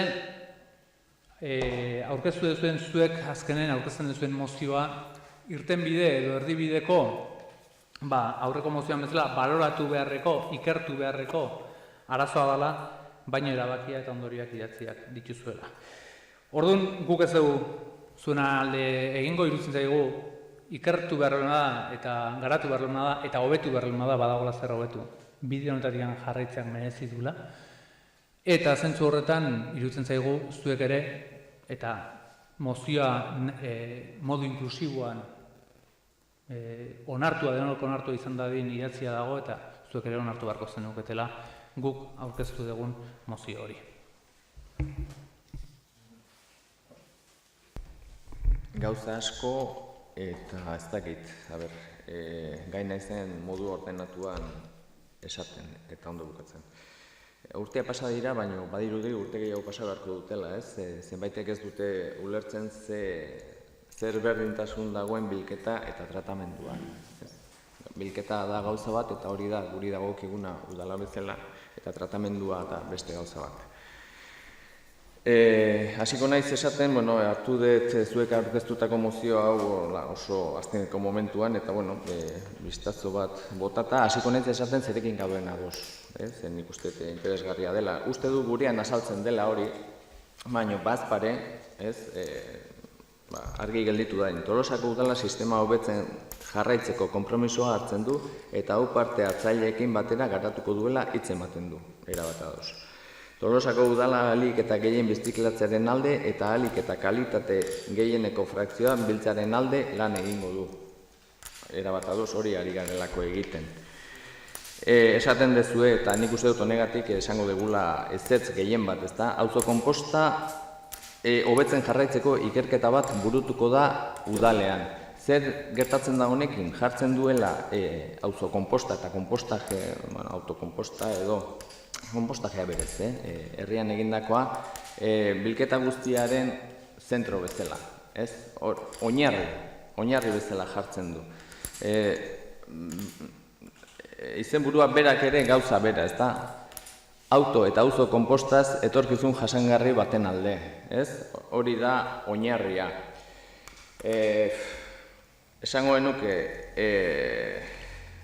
párrafo bat irakurriko dut, conforme a dicha instrucción, la Viceconsejería de Medio Ambiente considera el compostaje comunitario como una operación de prevención de residuos en sentido amplio y no una actividad de gestión de residuos, siempre y cuando se cumplan los umbrales fijados en el apartado primero de la citada instrucción. Aurreago ere esaten du, aholkatzen duela beti ere auzo konpostajea egitea en poblaciones o en zonas residenciales de baja densidad. Adibidez, kasu konkretu bat jartzearen, Hernani izan zen sistema hau atezatekoa eta pixka bat pioneroak beraiek ez ziren izan lehenengoak, baina bai gehien bultzatu dutenak.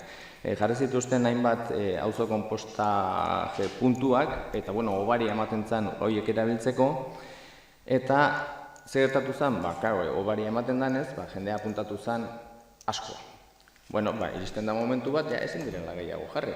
Ze horrek ere badauka bere limitea. Ezin dira herri guztiak eta herri guztia autokonpostajez edo konpostaje komunitario hauetaz bete. Orduan egin zuena da murriztu. Horren ona baldin bada, bete dena, ez da? Etzazu atera, ez da gramo bat ere. Baina horrek dauka hori, demagogia puntu hori eta geho gaina onartuko dizut daukala punto didaktikoa, hori bai, hori badauka. Baina, punto didaktikoak eduki behar du bere lekua, bere momentua eta tamaina. Ezin da dena autokonpostajeaz bete. Eskertzen diot, Kristiani, honea ekarri izana herritar batzuen kezka eta hitza. Ez gaitu jarri inongo bretean, eskertzen diogu eta, eskertzen diogu herritar, honea etortzen den herriten bakoitzari, eta etorri nahiz baldin badu, edo zinen hauan etortzea. Esan bezala, hemen zue jartzen duzu autokonpostaje komunitario hau edo auzo konpostaje hau jartzen duzu oinarri bezala. Guk oinarri bezala jarri behar baldin badiogu zerbait izango dira edukiontziak. Pixka bat oinarrituta zuek egindako estudioaz, eidemak egin zuenez, esaten zuen edukiontziz egitea bilketa zela hobena. Alare, bilketak ditu puntu asko, edo hanka asko, edo adar asko, ezta? Bat izango da, eta oinarria edukiontziz jasotzea. Beste bat izango da, atezatekoa egitea, ari gara egiten peskaderiatan, arrendegitan, ari gara jasotzen bertan. Esan genezake hori nolabaiteko atezateko bat dela, kartoiarekin ere moldatu gara. Eta nola ez, autokompostajea ez da pasatako legealdian inventatutako gauza bat, aurretik dator. Ondo dago, eta hori bultzatu egin behar da. Kompostaje komunitarioak beste puntu bat izango da, baina ze gertatzen da, hor ikusi behar dela, zenbat kostatzen den, zenbat ateratzen den, eta Kristianek horren ongi esan duen bezala, arazorik sortzen duen edo ez. Zer geneukan, orain arte guk sistema aldatu genuen, oinarrez jartzen ditugu edukiontziak eta ez ditugu autokompostaje horiek ukitu. Zergatik, lehenengo probatu behar dugu, gu daukagun sistema ona dela eta funtzionatzen duela. Dala jasangarria, hitz batean, erosoa dela, asko jasotzen dela eta gutxi kostatu. Eta orain ja datu horiek badauzkagu, 70-etik gora goaz, ezta? Orduan nik uste dut ja, hasi gaitezkela beste zerbaitetan pentsatzen. Ja esan genezake, jasotzen ari garen kompostori ona dela. Datu hori ja badaukagu, mankomunitateak egin dizkigu karakterizazioak. Karakterizazio guzti horiekin gozen ikustea ze kalitatezko bilketa egiten ari garen. Eta orain egingo duguna da, ikertu auzokompostaje horietan ze gertatzen ari da. Leheno esandako guztia. Eta datu guzti horiekin aldatuko dugu aldatu beharrekoa. Eta gure objektiboa edo azkeneko puntua izango da, betikoa egitea bilketa ahalik eta efizienteena. Eta efizientea esan dut behin baino gehiagotan. Da eraginkorra egitea ahalik eta gehien salkatu, modu erosoenean eta modu merkeenean. Orduan, nik uste dut, guztia osatuta daukagunean, ez dezagun jarri ondorioa aurretik eta gero ikerketak eraman behar gaituela horrera, ez. Badakigu, gure azkeneko puntua zein den badakigu, orduan, ikerketa guztiak egitera eta ze hobekuntzak jarri ditzazkegun honetara horregatik, zuenera ez ezkoa bozkatuko dugu eta nola ez, gurea baizkoa.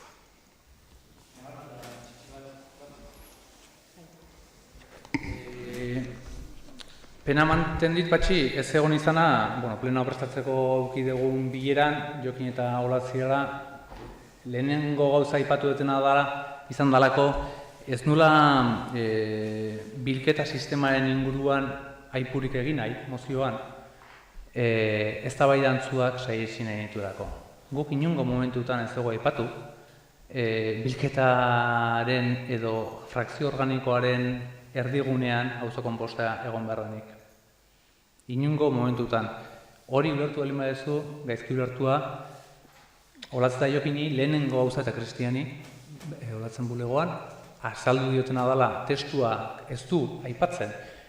Edukiontzi, txintxilikario, ezar, ez ulako eztabaida antzu batean erori nahi. Horregatikan, bintzat, eta ez dugu erdigunean autokomposta, ez da auzokomposta kokatzen. Kuriosoa ere, zuk arazotzat jarri duzun puntua, aurreko bileran arazotzat jarri diatena bai Jokinek eta baita Olatzek ere beste bat izan dela, ezta? Eta zan, Tolosako dela sistema hobetzen jarraitzeko konpromiso hartzen du eta hau parte hartzaileekin batera garatu nahi duela hitz ematen du. Hoi izan da arazo jarri diatena eta zuk ez ez du arazoak ikusi. Baina, hoi nabardua txikia da. Baina bai, esan niko nuke guk ez dugu sistema hau erdigunean jartzen, baina bai iruditzen zaigu interesantea dela eta jarraitu beharko litzakela hobetzen. Eta, azkenik, berri azpimarratu nahiko nuke, sistema honen kudeaketaren ardura zuena da, eta kasu honetan gaina zu zinegotzi modun eta arloko batzorde buru gisa zurea, patxi. Usaiak, arratoiak, kandadu faltak, jendearen portaera hankarrak, azken batean, zure departamentuen kudeaketa eta zure kudeaketaren arduran datza. Eta gero azkenik, asko jaso bai, berezita jaso ere, esaten duzu, gutxi gastatu ere, efizientzia, baina efizientzian badago beste puntu bat importantea da. Eta da, frakzio edo jasotzen den horren kalidadea. Eta bi aldiz egin duzu aipamena, baina azkeneko ñabardura hori iruditzen zait oso importantea dela eta ez zuela aipatu. Esan dakoa, modu hortan redaktatu baldin bada eta edukiontziak eta bilketa sistemak utzi baldin badia izan dira, barnerakorra eta modu inklusibo batean redaktatu nahi izan dudalako. Ez inongo momentan sistema hori edo autokonposta herrigunean jartzen dalako. Bai, bueno, ja, pixkat debateari bukaera emateko. Iruditzen zait bai batzutan etzala entzuten, ez? Porque entzungo bazina, esatea ez dezula debatean sartu nahi, egin duzunen olako hasiera gogor bat, ez? Egin bat alderdi sozialistan kontra, eta mozioaren helburu nagusia dala monstruari jaten ematen, eta gero esatea ez dezula debaten sartu nahi, eta zuk ez dezula nahi izan olako zean sartzea, da pixkat, bai, txokantea, erabatea esateko, ez? Baina, bueno, nik uste debatean garbi ikusi dela bakoitzaren postura zein dan, orduan bozkatera pasako ginek. Bozkatera... Testua ikusi detenen, zuei aurkeztuta gero, etzegoela adosteko aukerarik, hitzak eta ez idatzia, zentzurtan joan dira, hitzak gogorrak izan dira, bihar, 35 urtetarako hipotekatuko gaituzue EAJak eta PSek. Horregatik handira gogorrak. Baina, adosteko formula egon izan balitz nire hitzak, bestelakoak izango ziren. Gogorra dana da, hurrengo urteetako nola uztailaren 30 batean, 35 urteetako hipotekatzen gaituzuen ikustea. Bueno, ez da hori debatea, ez da errausgailua inondik anila ere, mozioa beste auzo konposta gailu bataz ari ginen, eta, bueno, behin ja posizioa garbi gelditu dira eta bozketara pasatzen. Orduan, bozketara jarriko genuke, eta lehenbizi alternatiboa, hola, EH Bilduk aurkeztutakoa, beraz, horren alde daudenek, altxa ezatela eskuan, aurkan,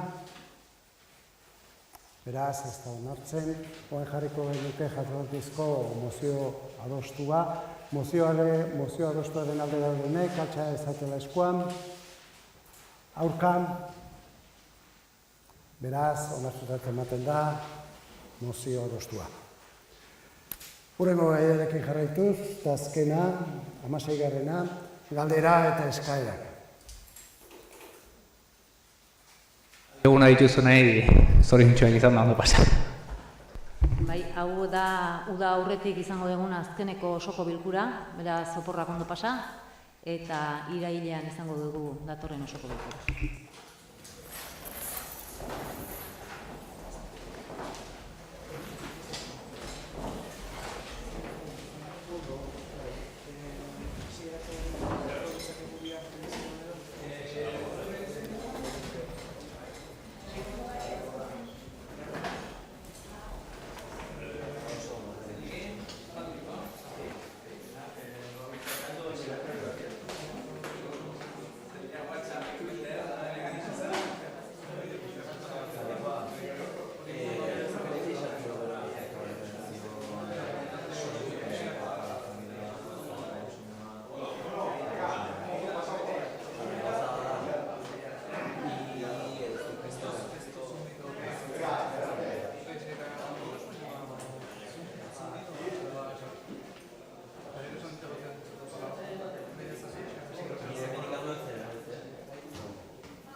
batzutan baita, batzutan ez.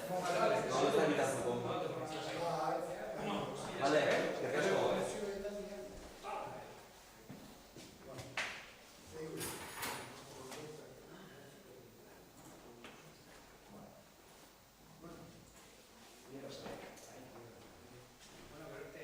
Bai, berte.